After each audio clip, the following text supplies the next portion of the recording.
Dhibeen coronavirus COVID-19 jedhamuun beekamu addunyaa irratti erga argamee gaagama qaqqabsiisuu jalqabe baatiiwwan muraasni lakkaa'amanii jiru.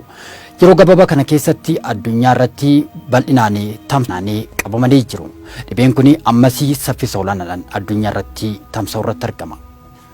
Tatamsa'inni vaayirasii koronaa kan hanga ammaatti mul'ateen olitti daran babal'achuu akka danda'u dhaabbanni fayyaa addunyaa akeekkachiiseera.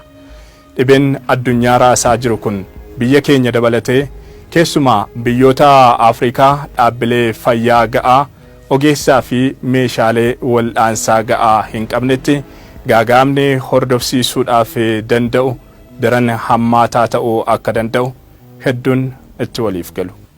Dhibeen kun tamsa'uu namoota dhibee kanaan qabaman faana walitti dhufeenya yoo qabaanne harka yoo fuune wantoota namoonni dhibee kanaan qabaman tuqan yoo tuqne akkasumas bakka namoonni hedduun argamanitti yoo argamne yeroo gabaabaa keessattis namatti dabruudhaan bal'inaan hawaasa keessa kan tamsa'u.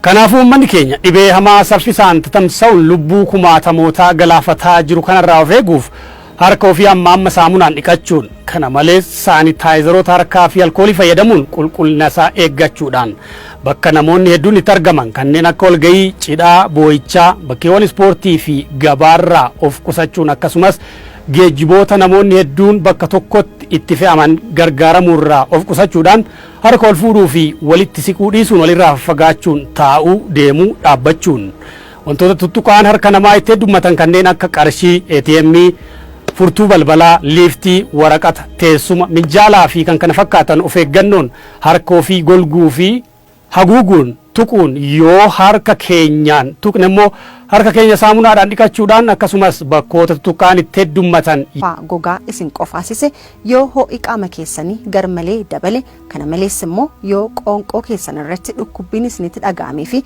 yeroo hargantan dhukkubbii qabdan taanaan akkasumas immoo laaffachuu maashaa yoo ofirratti argitan akkasumas mataa dhukkubbiin hamaan yoo isinitti dhaga'ame yookaan nama mallattooleen kun irratti argame yoo argitan hatattamaan dhaabbata fayyaa naannoo keessanitti jiru beeksisa. Namoota biroof of eeggannoo gochuu fi tatamsa'insa dhibee kanaa ittisuuf akka gargaaruttis sodaa fi dhoksaa tokko malee qofatti adda of baase bilbiluun beeksisa. Oromiyaa Miidiyaa Neetwork hawaasa maraaf fayyaa fi nagaa hawwa. Nagaa ta'a.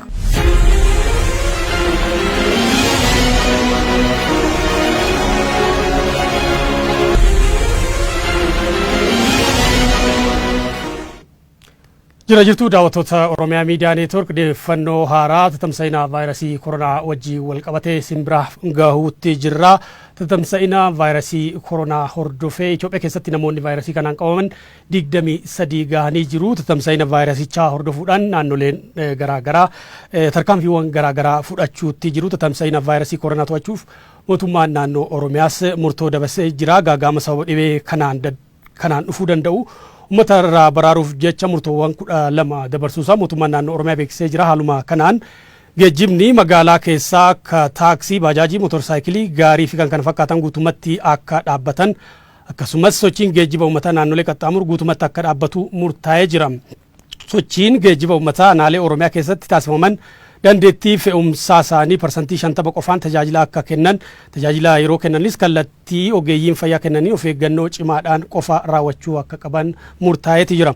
Walga'iin kamiyyuu akka dhaabbatu caasaan mootummaas ta'e kan paartii gandarraa hanga aanaatti aanaarraa godinatti godinaa fi magaalota irraa naannootti waamichi walga'ii godhamu kamiyyuu akka dhaabbatu qaama walga'ii waamus ta'e irratti walga'ii irratti hirmaatu kamirratti iyyuu tarkaanfiin olaantummaa seeraa kabachiisu akka fudhatamu murtaa'uusaa mootummaan naannoo Oromiyaa beeksisee jira.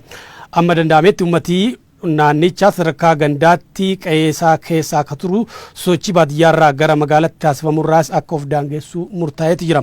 Walumaa galatti sochiin uummataa bakkuma jiranitti akka daangeffamu namooti bakka gabaa guguddaa dhaquurraa akka of qusatan gabaawwan guguddaan yeroodhaaf akka daangaan murtaa'eeti jira. Yeroo rakkinaa kana keessa salaannii fi kadhannaan gara uumaa keenyatti goonu barbaachisaa akka ta'e mootummaan naannoo Oromiyaa ni amana. Ta'us lakkoofsa hedduudhaan gara manneen amantaa deemuun tatamsa'ina dhibee kanaaf nama saaxila waan ta'eef sagantaaleen dhaabbilee lakkoofsa guddaadhaan taasifamu akka daangeffamu namni dhuunfaadhaan mana ofiitti kadhannaasaa akka gaggeessu abbootiin amantaas uummata baraaruuf jecha kallattii kaa'ame kana raawwachiisuun akka mootummaa tumsan waamicha dhiyeesseeti jira. Manneen bashannanaa galgalaa, manneen ragadaa, manneen jimaa qamaasisanii fi manneen shishaa dhibeen kun akka tatamsa'u shoora guddaa waan qabaniif guutumatti akka cufaman murtaa'eeti jira. Seensaa fi bahiinsa magaalota Oromiyaa guguddoo keessa namooti vaayirasichaan qabamuun shakkaman giddu gala tursiisa yookiin isolation center dhiyeenya isaanitti argamu galanii hordoffiin barbaachisaan akka godhamuuf murtaa'eeti jira. Ogeeyyiin fayyaa soorama ba'aniif barattoonni ogummaa fayyaa barachaa jiran waamicha lammii isaanii baraaruuf tajaajila lammummaa akka kennan godhamuu fi waan maluuf waamicha mootummaan taasisuuf akka of qopheessanis ergaan darbee jira.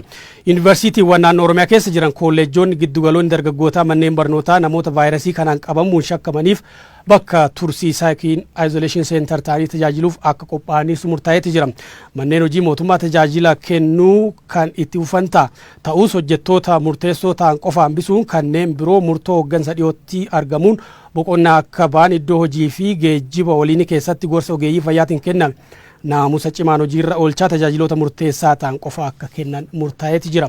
Tatamsa'ina vaayirasichaa ilaalchisee qaamota odeeffannoo sobaa tamsaasu uummata burjaajessan irratti tarkaanfiin olaantummaa seeraa kabachiisuu cimaa akka fudhatamus murtaa'uu ibsa. Ibsi kun yeroo rakkinaa kana bira darbuuf tartaaffii godhamaa jiru keessatti humni mootummaa xiqqaa waan ta'eef ummati akkaataa duudhaa Orommaatiin akka wal bira dhaabbatu inni waa qabu namoota harka qalleeyyii ta'an akka gargaaru kennis tajaajila lammummaatiin qabeenya humnaa fi beekumsa qabuun akka wal bira dhaabbatu qaamni mootummaa sadarkaan jiru hojii lammummaa qindeessuun dhibee kana mo'achuuf sochii taasifamuuf qabeenya humnaa fi beekumsa jiru walitti qindeessuun sochii ittisaa fi to'annoo vaayirasichaaf ooluuf xiyyeeffannoo addaatiin itti gaafatamummaa isaanii akka ba'an kallattii kaa'amee jira.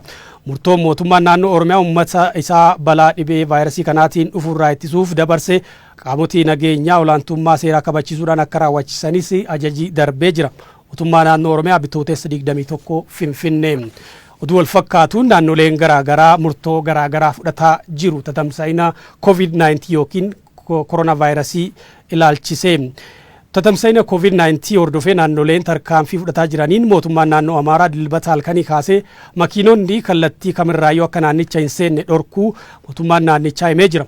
Komaandii poostii weerara koronaa ittisuuf hundaa'e akka himetti barattoonni yuunivarsiitiiwwan garaagaraa irraa gara naannichaa sababa weerara kanaan naannichatti deebi'an karaa adda ta'een akka naannicha seenanii heeyyamamee jira. Namooti haaraa COVID-19 qabaman keessaa 2 naannoo Amaaraa irraa kan ta'an yoo ta'u mootummaan naannichaa namoota 7 darban biyya alaarraa naannoo Amaaraa keessa galan dhaabbilee fayyaa isaanitti dhiyoo jiranitti akka gabaasan waamicha godhee jira. Naannoo saboota sablammootaa fi ummatoota kibbaa immoo wiixataa eegalee sochiin geejjiba naannichaa keessaa guutumatti akka dhaabbatu murteesseeti jira. Geejjibni maltoota naannicha keessa qaxxaamuru immoo namoota naannicha keessa osoo hin fe'inii fi hin buusin akka qaxxaamurus kallattiin kaa'amee jira. Barattoonni yuunivarsiitiiwwan garaagaraa irraa sababa weerara kanaatiin gara naannoo saboota sablammootaa fi ummatoota kibbaa deebi'an karaa adda ta'een akka naannichatti seenanis heeyyamameeti jira. Daawwattoota keenya odeeffannoon ammaaf qabnu kanumaa OMN dhimma tatamsa'ina vaayirasii koronaa ilaalchisee odeeffannoo waqtaawaa isin biraan ga'u itti fufaa ulfaadha. Dhibeen koronavaayirus COVID-19 jedhamuun beekamu addunyaa irratti erga argamee gaagama qaqqabsiisuu jalqabe baatiiwwan muraasni lakkaa'amanii jiru. Yeroo gabaabaa kana keessatti addunyaa irratti bal'inaan tamsa'uudhaan lubbuu namoota 10,000 lakkaa'amanii dabarsee jira. Kana malees namoonni 100,000 hedduutti lakkaa'amanis dhibee kanaan qabamanii jiru. Dhibeen kun ammas saffisa olaanaadhaan addunyaa irratti tamsa'u irratti argama. Tatamsa'inni vaayirasii koronaa kan hanga ammaatti mul'ateen olitti daran babal'achuu akka danda'u dhaabbanni fayyaa addunyaa akeekkachiiseera. Dhibeen addunyaa raasaa jiru kun biyya keenya dabalatee keessumaa biyyoota Afrikaa dhaabbilee fayyaa ga'aa ogeessaa fi meeshaalee wal'aansaa ga'aa hin qabnetti gaagaamni hordofsiisuudhaaf danda'u daran hammaataa ta'uu akka danda'u hedduun itti waliif galu. Dhibeen kun tamsa'uu namoota dhibee kanaan qabaman faana walitti dhufeenya yoo qabaanne harka ol fuune wantoota namoonni dhibee kanaan qabaman tuqan yoo tuqne akkasumas bakka namoonni hedduun argamanitti yoo argamne yeroo gabaabaa keessattis namaa namatti dabruudhaan bal'inaan hawaasa keessa kan tatamsa'u. Kanaafuu uummanni keenya dhibee hamaa saffisaan tamsa'uun lubbuu kumaatamootaa galaafataa jiru kanarraa of eeguuf harka ofii amma saamunaan dhiqachuun kana malees saanitaayizaroota harkaa fi alkoolii fayyadamuun qulqullina isaa eeggachuudhaan bakka namoonni hedduun itti argaman kanneen akka walgahii, cidhaa, boo'ichaa, bakkeewwan ispoortii fi gabaarraa of qusachuun akkasumas geejjiboota namoonni hedduun bakka tokkotti itti fe'aman gargaaramuurraa of qusachuudhaan harka ol fuudhuu fi walitti siquu dhiisuun walirraa fagaachuun taa'uu, deemuu, dhaabbachuun wantoota tuttuqaan harka namaa itti heddummatan kanneen akka qarshii, ATM, furtuu balbalaa, liiftii, waraqata, teessuma, minjaalaa fi kan kana fakkaatan of eeggannoon harka ofii golguu fi haguuguun tuquun yoo harka keenyaan tuqne immoo harka keenya saamunaadhaan dhiqachuudhaan akkasumas bakkoota tuttuqaan itti heddummatan gogaa isin qofaasise yoo ho'i qaama keessanii garmalee dabale kana malees immoo yoo qoonqoo keessan irratti dhukkubbiin isinitti dhaga'amee fi yeroo hargantan dhukkubbii qabdan taanaan akkasumas immoo laaffachuu maashaa yoo ofirratti argitan akkasumas mataa dhukkubbiin hamaan yoo isinitti dhaga'ame yookaan nama mallattooleen kun irratti argame yoo argitan hatattamaan dhaabbata fayyaa naannoo keessanitti jiru beeksisa. Namoota biroof of eeggannoo gochuu fi tatamsa'insa dhibee kanaa ittisuuf akka gargaaruttis sodaa fi dhoksaa tokko malee qofatti adda of baase bilbiluun beeksisa. Oromiyaa Miidiyaa Neetwork hawaasa maraaf fayyaa fi nagaa hawwa. Nagaa ta'a.